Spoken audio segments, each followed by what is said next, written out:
Comment préparer l'épreuve de questionnaire à réponse courte sur des connaissances générales pour les concours de commissaire et d'officier de police? A priori, la question n'est pas aisée, surtout lorsqu'on voit l'étendue de ce qui peut faire l'objet de questions. L'actualité politique, française, européenne, internationale, les institutions françaises, européennes, leur fonctionnement, et puis tout ce qui se rattache à l'organisation de la police et du ministère de l'Intérieur.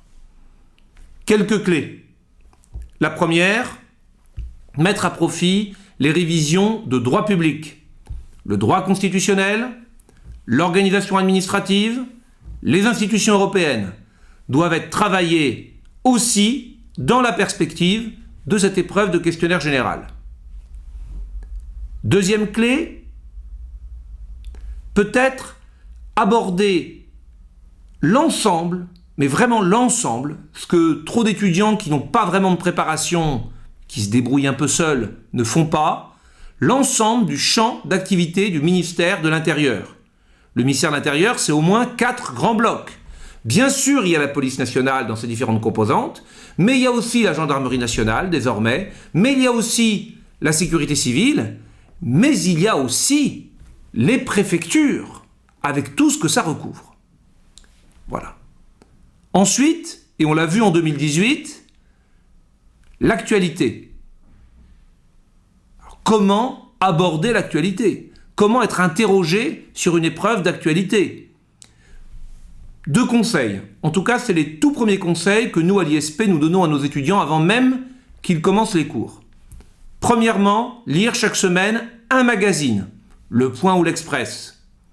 C'est assez général et c'est beaucoup plus utile que de lire Le Monde tous les jours. Deuxième conseil, lire ce magazine, j'allais presque dire, comme si vous étiez le ministre de l'Intérieur.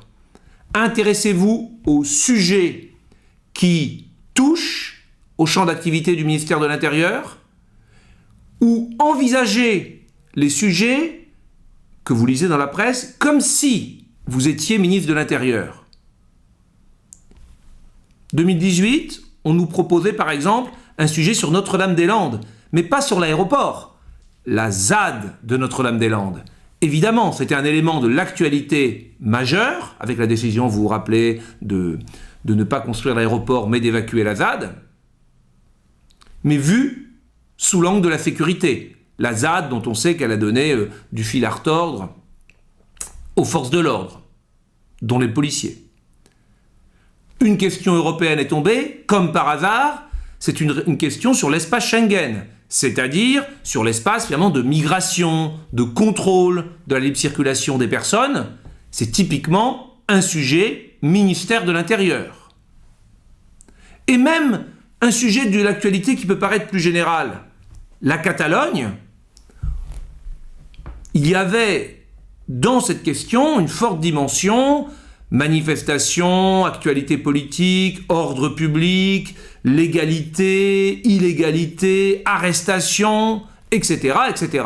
Donc une dimension sécuritaire quand même assez forte. Plus cette préoccupation, ministre de l'Intérieur, je dirais, décentralisation, autonomie, fédéralisme, etc. Le ministère de l'Intérieur, c'est aussi le ministère des collectivités locales et de la décentralisation. Alors si demain, vous entendez parler, vous lisez dans la presse qu'il y a eu une nouvelle fusillade aux États-Unis dans une université, au lieu de vous dire décidément rien de neuf sous le soleil, si vous étiez ministre de l'Intérieur, vous liriez cet article en pensant est-ce que ça ne pourrait pas arriver en France? Quid des conditions de port et de détention des armes? Quels sont les risques? Qu'est-ce qu'on peut faire? Comment éviter ça? Vous aborderiez la question comme ça, vous y réfléchissez en lisant Le Point ou l'Express chaque semaine, et peut-être que vous aurez la bonne surprise, le jour J, d'avoir non pas comme question la tuerie de l'université de Berkeley, mais les États-Unis et la question du contrôle des armes. Parce que là, on en revient effectivement à quelque chose qui peut intéresser le ministère de l'Intérieur, c'est-à-dire le contrôle des armes. Voilà les quelques conseils qu'on peut vous donner. Il y a beaucoup de travail, ça commence tout de suite. parce que Le Point ou l'Express sort tous les jeudis. Donc jeudi prochain, c'est parti. Et puis pour le reste, que vous soyez de nos étudiants ou que vous prépariez le concours tout seul, je dirais surtout si vous êtes tout seul, bon courage.